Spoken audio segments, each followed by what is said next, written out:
신명기 강해 시리즈 46번째 시간입니다. 오늘 말씀의 제목은 넉넉한 마음입니다. 지난 시간에 이 안식과 면제에 대해서 살펴봤는데요. 이것은 여호와의 성민에게서 찾아볼 수 있는 참 독특한 제도입니다. 그러면서 동시에 지난 시간에 제가 무엇을 말씀드렸냐면 우리가 구원받은 것은 하나님께 빚을 지고 있는 상태다라는 거예요. 사실 이 안식과 면제는 가나안 땅에 들어갔을 때에 할 수 있는 것입니다. 즉 그 말은 구원받은 이후에 안식할 수 있고 또 이 면제의 법을 실천할 수가 있다라는 거예요. 왜냐하면 여러분 우리는요 구원받기 위해서 오늘 본문 오늘 설교의 제목처럼 예를 들면 가난한 형제들에게 면제해주고 우리가 그러면 구원받는다, 성경은 그렇게 얘기하지 않아요. 구원받은 백성이 하나님께 빚을 지고 있는 것을 우리 주변에 있는 사람들을 향하여서 갚아나가는 것, 구원받았기 때문에 가능한 행동이라는 겁니다. 오늘 본문에서도 계속해서 사실은 이 말씀이 11조를 언급한 본문부터 지금 계속해서 지금 이어지고 있습니다. 그 말은 즉슨 무엇이냐면요, 구원받은 하나님의 백성은 하나님께서 풍부하게 주신다는 거예요. 풍부하게. 하나님께서는 우리들에게 10의 1조 뿐만 아니라 10의 2조, 10의 3조 할 수 있도록, 그리고 가난한 자들에게 구워줄 수 있도록 7년째 다가오는 안식년에 저들의 빚을 탕감해주고 면제할 수 있도록 우리들에게 풍부함을 주신다는 거예요. 그리고 또 오늘 이제 계속해서 살펴보는 말씀인데요, 계속 반복을 하고 있어요. 7절 말씀 우리가 오늘 읽었지만, 내 하나님 여호와께서 내게 주신 땅 어느 성읍에서든지 가난한 형제가 너와 함께 거주하거든 그 가난한 형제에게 내 마음을 완악하게 하지 말며 내 손을 움켜쥐지 말고. 이 말은 우리가 살고 있는 성읍과 땅에 가난한 자가 반드시 있다는 건데, 어이구, 지금 하나님의 백성, 성민들이 가난하게 되는 경우를 이야기하지 않습니다. 여기서도 보면 하나님께서 구원받은 백성은 이미 풍부한 상태라는 거예요. 그것이 물질적으로, 마음적으로, 영적으로 풍부하다는 거예요. 여러분, 우리가 구원받은 백성은요, 오늘 설교의 제목처럼 마음이 넉넉하게 되어 있어요. 마음이 넉넉해야 됩니다. 이게 사실은 정상적이어야 돼요. 근데 이제 여러 가지 우리가 상황에 따라서 마음이 쪼들릴 때도 있고 넉넉한 마음이 사라질 때도 있겠지만, 본래 우리가 가져야 되는 마음 상태는 무엇이냐면요, 넉넉한 마음입니다. 넉넉한 마음. 그래서 그 넉넉한 마음을 가지고 내가 살고 있는 땅, 내가 살고 있는 성읍에 가난한 형제가 어디에 살고 있는지, 누군지를 반드시 파악해야 한다라는 거예요. 오늘 말씀해 보니까 경계하지 말래요. 경계하지 말래요.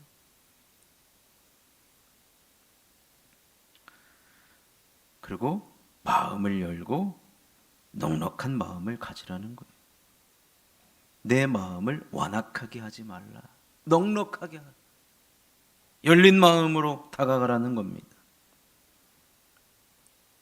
그리고 8절 말씀 보시면 반드시 내 손을 그에게 펴서 그에게 필요한 대로 쓸 것을 넉넉히 구워주라.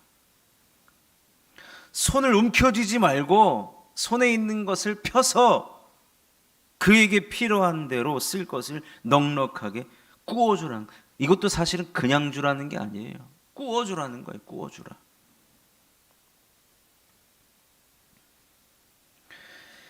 오늘 본문 우리가 계속 살펴보고 있지만 여기서 이제 반드시라는 말을 반복해서 사용하고 있거든요. 반드시, 반드시. 2번 이상 사용하면 뭡니까? 강조입니다. 강조. 강조하는 거. 왜요? 우리가 반드시 손에 움켜진 것을 펴지 않으면, 그리고 반드시 그 가난한 자에게 주지 않으면 그는 어디 가서 도움을 받지 못하는 지경에 빠진다는 거예요. 그 말은 무슨 말이냐? 내 눈에 보이면 내가 감당하라는 것입니다. 내 눈에 보이면 누가 하겠지? 그게 아니라요.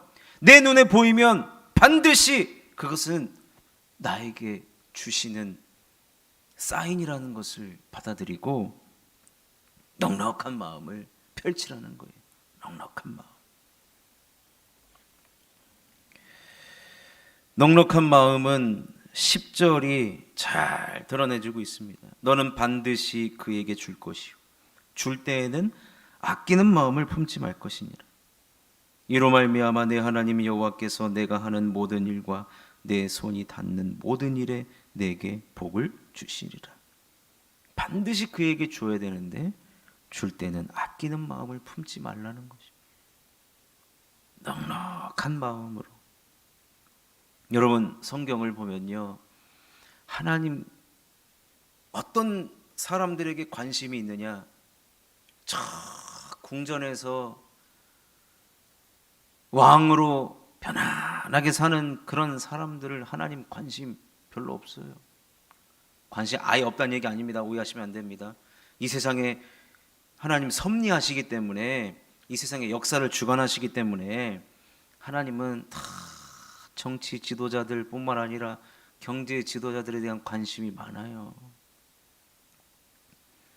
그런데 성경 곳곳에 보면 하나님이 특별히 관심을 갖는 사람들은 가난한 자들이었어요. 가난한 자들. 우리 예수님도 지난 시간에 우리가 주일에 살펴봤지만 마가복음에서 예수님의 사역이 대부분 어디였습니까? 갈릴리였습니다. 갈릴리. 갈릴리는 소외된 지역이에요. 돈 많은 사람들이 그쪽으로 가지 않아요. 여러분, 우리나라도 지방 도시가 사라진다는 얘기가 계속해서 들려오는데 수도권 집중화 현상이 벌어지지 않습니까? 마찬가지입니다. 그때도 갈릴리는 사람들이 살만한 지역이 못 됐습니다. 왜 이렇게 가난한 사람, 병든 사람 많은지. 우리 예수님 그들에게 찾아가셔서 관심을 보이셨고 그들에게 섬기는 자의 모습을 보여주셨습니다. 우리 예수님 자체가 이런 넉넉한 마음이 있었어요. 넉넉한 마음. 여러분, 근데 오늘 본문에서 등장하는 아끼는 마음을 품지 말라는 대표적인 분이 누구냐? 우리 하나님 아버지. 하나님 아버지. 우리 하나님 아버지 자체가 넉넉한 마음의 소유자 아닙니까? 왜 그렇습니까? 죄로 인해 늘 영적인 가난함에 시달리고 있던 우리들에게 넉넉한 마음을 보여주셨어요. 그 넉넉한 마음의 증거가 누굽니까? 예수 그리스도 아닙니까? 하나님이 만약에 예수 그리스도께서 어찌하여 나를 버리셨나이까 라고 십자가에서 그렇게 외치셨잖아요. 그때 아이고, 내가 아까워서 내가 세상에 너희를 주지 못하겠다.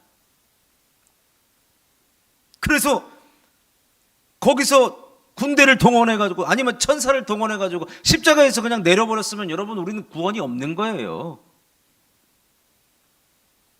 근데 우리 하나님께서 얼마나 넉넉한 마음을 가지셨는지 그 소리를 들으시면서도 마음이 찢어지죠. 제가 아직 우리 애들이 어려가지고, 제가 자녀가 셋밖에 없는 건 너무나도 잘 아시는 사실이죠. 시집장가를 3번이나 보내야 되는데 제 입장에서는 아까워서 못 벌써부터 아직 멀었는데도 아까워서 못 보낼 것 같아요. 아까워서. 뭐 여기서 경험해 보신 분들, 우리 따님 가지신 분들은 저놈의 사위는 100년 손님이긴 하지만 저놈의 사위 놈이 아까워서 못 보낼 것 같아요. 저도 우리 두 딸들 아까워서 못 보낼 것 같기도 합니다만 보내야죠. 근데 우리 하나님이 넉넉한 마음을 가지신 분이에요. 세상을 바라볼 때 너무나도 영적으로 피폐해지고 영적으로 가난하고 너무나도 힘들게 살아가고 있는데 기쁨이 없고 감사가 없고 늘 팍팍한 삶을 살아가고 있는데 우리 독생자 예수 그리스도를 아끼지 않고 우리들에게 주셨기 때문에 그 넉넉한 마음을 보여주셨기 때문에 우리가 영적인 가난을 벗어나서 하나님의 자녀가 된 것입니다. 하나님의 자녀가 된 거예요. 우리는 하나님의 형상으로 지음받은 자들 아닙니까? 그러니까 이제 우리가 구원받은 백성이기 때문에 여러분 우리가 하나님 닮은 자이기 때문에 하나님 닮은 성품, 넉넉한 마음을 우리 주변의 사람들에게 보여주라는 거예요. 여러분 본래 우리가 어떤 자였습니까? 오늘 이스라엘 백성들은 출애굽 세대 아니겠습니까? 근데 그들이 본래 무려 400년 동안 이집트에 노예로 살았어요. 노예. 여러분 노예가 재산이 어디 있습니까?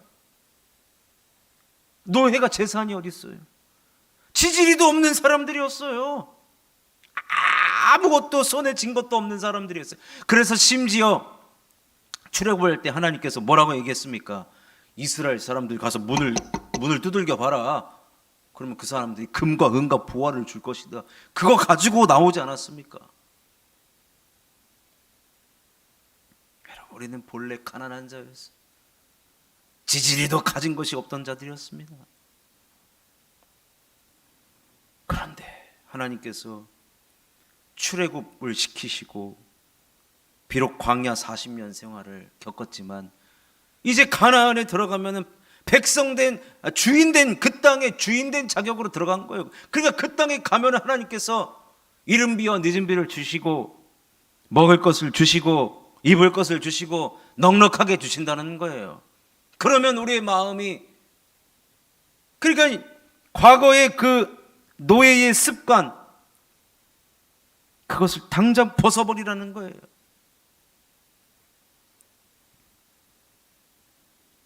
그래서 우리 주변에 가난한 자가 반드시 있다는 거예요. 왜요? 그들에게 빚을 갚으라는 거예요. 그들은 사실은 보여지는 하나님이라는 거예요. 우리 하나님 눈에 안 보이는데 우리 주변의 가난한 자들이 하나님께서 심어 놓으신 보이는 하나님이라는 거예요. 이런 말이 어디 있느냐? 마태복음 25장 35절에서 40절을 보면요. 예수님께서 구름 타고 내가 이제 다시 올 것이다. 인자가 구름 타고 올 때에 그때 우리 예수님이 재림하셔서 하시는 게 뭡니까? 심판하시는 거예요. 그 양과 염소를 나눈다는 그 내용이 나와요. 근데 그때 무슨 말씀을 하시느냐? 지극히 작은 자 하나에게 한 것이 곧 내게 한 것이다 라고 그것에 대해서 내가 반드시 상을 주리라고 말씀을 하십니다. 그랬더니 사람들이 물어봐요. 우리가 언제 주님께 그런 일들을 행했습니까? 그러자 우리 주님 말씀하시기를 줄일 때 먹을 것을 주었고 목마를 때 마시게 하였고 나그네 되었을 때 영접하였고 헐벗었을 때 옷을 입혔고 병들었을 때 돌보았고 옥에 갇혔을 때 와서 보았다는 것입니다.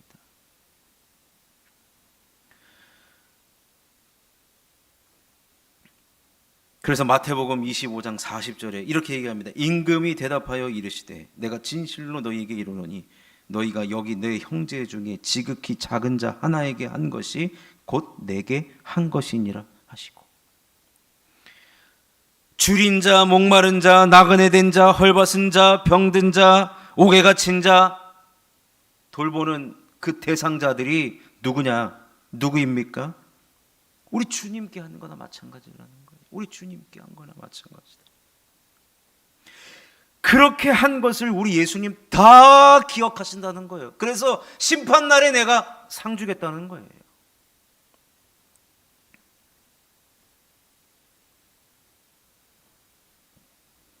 근데 여러분, 여기서는 꼭 이런 물질적인 도움뿐만 아니라 우리가 하나님으로부터 영적인 가난한 자였지만 하나님의 그 넉넉한 마음 때문에 우리가 구원을 얻었고 우리의 마음이 하나님으로 가득하고 성령으로 가득하기 때문에 우리가 충만한 자예요.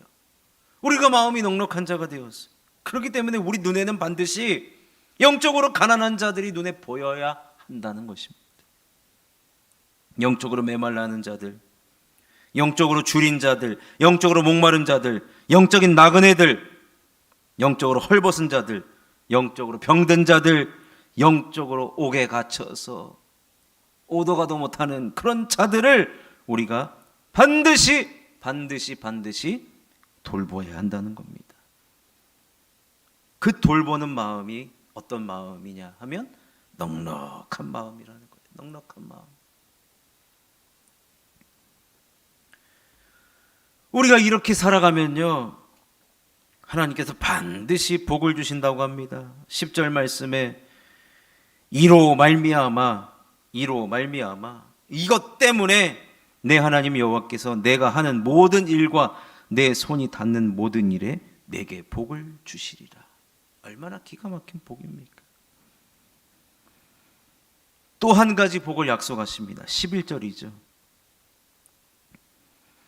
땅에는 언제든지 가난한 자가 그치지 아니하겠으므로 내가 내게 명령하여 이르노니 너는 반드시 내 땅 아래 내 형제 중 곤란한 자와 궁핍한 자에게 내 손을 펼지니라. 땅에는 언제든지 가난한 자가 그치지 아니하겠다고 합니다. 그 말은 결국에는 우리가 살아가는 동안 영적인 돌봄 또 경제적인 돌봄이 우리에게서 그들에게로 향하여 나아가야 한다라는 이야기입니다. 그래서요, 여러분, 사실 이 말씀을 선교적인 그 부분으로 적용을 해보면은 복음서에 이런 얘기가 있어요. 모든 민족에게 복음이 전파되어야 그 끝이 오리라 그랬거든요. 그래서 어떤 선교 단체에서는 해마다 얼마나 많은 종족들에게, 얼마나 많은 민족이 이 세상에 존재하고 있고 얼마나 많은 민족에게 복음이 전달되었는가, 그걸 퍼센테이지로 해요. 그래서 이제 우리 종말이 가까웠다, 그렇게 막 보고를 하는데, 오늘 말씀에 보면은 가난한 자가 그치지 않겠대요. 그러니까 여러분, 주님 오실 날까지 이 땅에 100% 예수 믿는 것은 사실은 불가능합니다. 그러면 뭐예요? 언제든지 가난한 자가 그치지 않겠다라고 하는 것은 우리의 전도 대상자들이 언제나 늘 우리 주변에 존재할 수밖에 없다라는 겁니다. 사실은 그래서 전도는 이만하면 됐지, 이게 없어요. 하고 또 하고 하고 또 하고 하고 또 하고, 이게 구원받은 백성들이 살아가는 방법입니다. 우리가 오늘 말씀을 제가 서두에도 말씀드렸지만 우리가 먼저 누군지를 알아야 돼요. 우리가 누구냐? 우리는 영적으로나 또 성경의 원리대로 따지면 경제적으로 풍부한 자들입니다. 사실은 하나님 그렇게 하도록 해주세요. 그렇다면 우리는 그것을 가지고 어떻게 살아가야 되느냐, 이제 이 다음 시간에도 계속 나오거든요. 이게 15장 전체가 계속해서 이런 내용이에요. 사실은 물질과 우리의 영적인 상태를 연결을 시키는 거죠. 그래서 신명기에서는 아까 제가 지난번에 말씀드렸지만 원래 11조는 그 소득의 10분의 1은 지금 생략을 했단 말이에요. 신명기에서 우리가 살펴본 것은. 왜냐하면 소득의 두 번째 종류의 11조는 이웃과 함께 나누는 거였고, 또 매 3년마다 드리는 11조는 또 가난한 자들과 함께 나누는 거였기 때문에 하나님께서 우리들에게 주시는 그 실제적인 그 물질들은 결국에는 어디로 향하고 있는가를 하나님께서 반드시 지켜보신다라고 밖에 설명을 이렇게밖에 제가 못하겠습니다. 그러니까 하나님이 우리들에게 주신 것을 어떻게 사용하느냐, 하나님의 관심사라는 거예요. 아유, 하나님 주셨는데 그걸 뭘 자꾸 신경을 쓰십니까? 하나님 관심 끄십시오. 줬으면 됐지, 그런 말 하지 마십시오. 그게 아니에요. 여러분, 우리 가진 은사도 마찬가지입니다.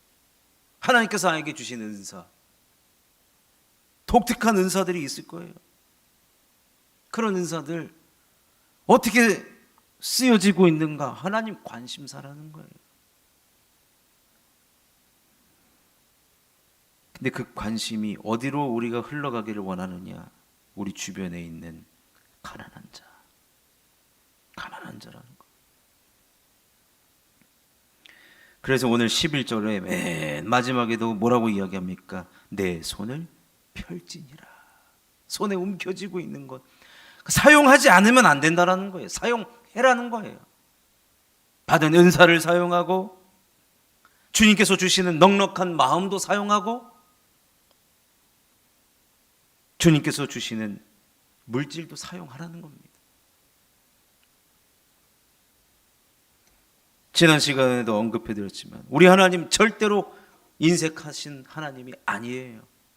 그를 닮은 우리도 마찬가지로 하나님께로, 이웃에게로, 그리고 가난한 누구에게든지, 곤란한 자, 궁핍한 자에게 우리의 손을 펴고, 움켜진 것을 펴고 넉넉한 마음으로 우리는 다가가야 할 줄로 믿습니다.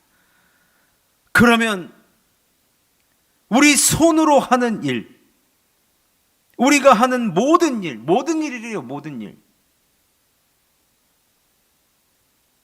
그것에 복을 주신다라고 합니다.